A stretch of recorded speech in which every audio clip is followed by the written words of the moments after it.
করেছেন এবং আমরা কি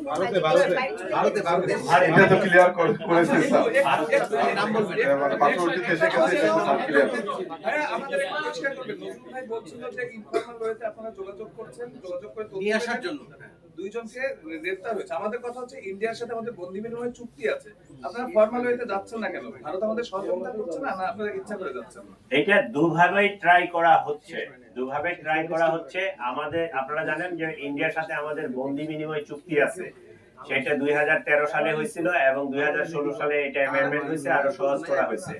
তো যদি কোনো অপরাধ শাস্তি 1 বছর বা তার চেয়ে বেশি হয়, তাহলে এইটা আমরা ওই বৈধ চ্যানেলে আমরা আদান প্রদান করতে পারি। তো এইটাও একটা ওয়ে আছে, এইটাও চেষ্টা চলতেছে সরকারি পর্যায়ে।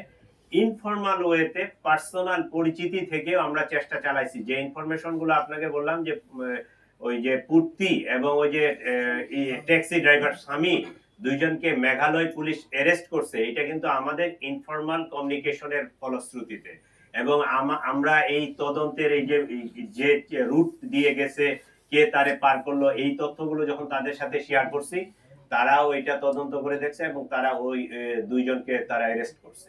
বিষয়টা হচ্ছে যে আমরা শফিকুল ভাইকে বলতে চাই যে আপনার ডিপার্টমেন্টে আমরা বিগত সরকারের আমলে দেখেছি একজন এমপি মার্ডারের নিয়ে তৎক্ষণাৎ আপনার ডিপার্টমেন্ট সেখানে গিয়েছে, কলকাতা পুলিশের সঙ্গে কাজ করেছে এবং অনেক আপডেট আমরা পেয়েছি। তাহলে এই মার্ডারের ক্ষেত্রে আপনি যাইতে পারছেন না কেন? তার মানে ভারত আমাদের সহযোগিতা করছে না?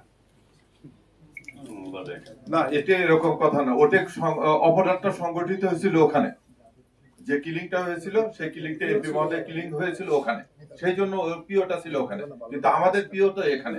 আর যেটা বন্দি বিনিময় চুক্তি যেটা বলে এটার অনেক ক্লোজ আছে, তার যেটুকু বললে যে 1 বছর যেতে হবে এবং আমাদেরকে সুনির্দিষ্ট ভাবে জানতে হবে। এখন পর্যন্ত আমরা যেটা জানছি, উনি তো গিয়েছেন অবৈধ পথে, অবৈধ পথে। কাজে ওনার অবস্থানটা নিশ্চিত না করলে আপনি জানেন যে এটা করা যায় না।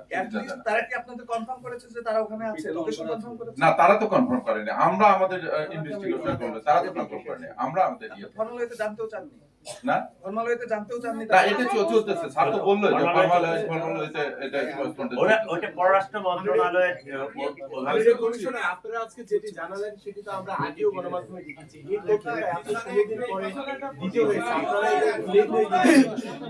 না, এটা আগে থেকে জানানো হয় নাই তো। তথ্যটা আগে আপনারা বলছিলেন গণমাধ্যমের যে কথা, আমি একটু আপনাকে বলি ভাই, গণমাধ্যমে তো অনেক রকম কথা। আপনারা তখনই বলছিলেন খুনিরা দেশে আছে, তখন আপনারা বলছিলেন না, আমাদের তো নিশ্চিত হয়ে কথা বলতে হবে, আমাদের এটা ডকুমেন্টারি নিয়ে আসতে হবে।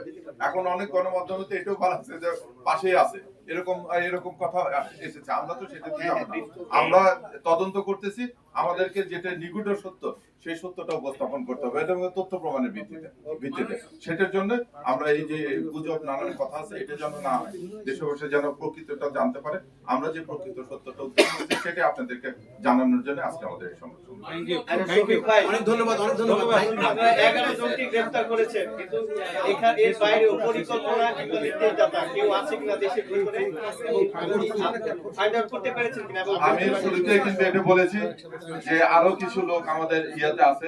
আপনারা যে প্রশ্নটা করেছেন শুরুতে যে নেপথ্য থেকে, আমরা এটা চেষ্টা করতেছি যে কারো না সহযোগিতা আসামি 2 জন তো শুনলেন, ফয়সাল এবং আলমগীর। শেষ। Thank you.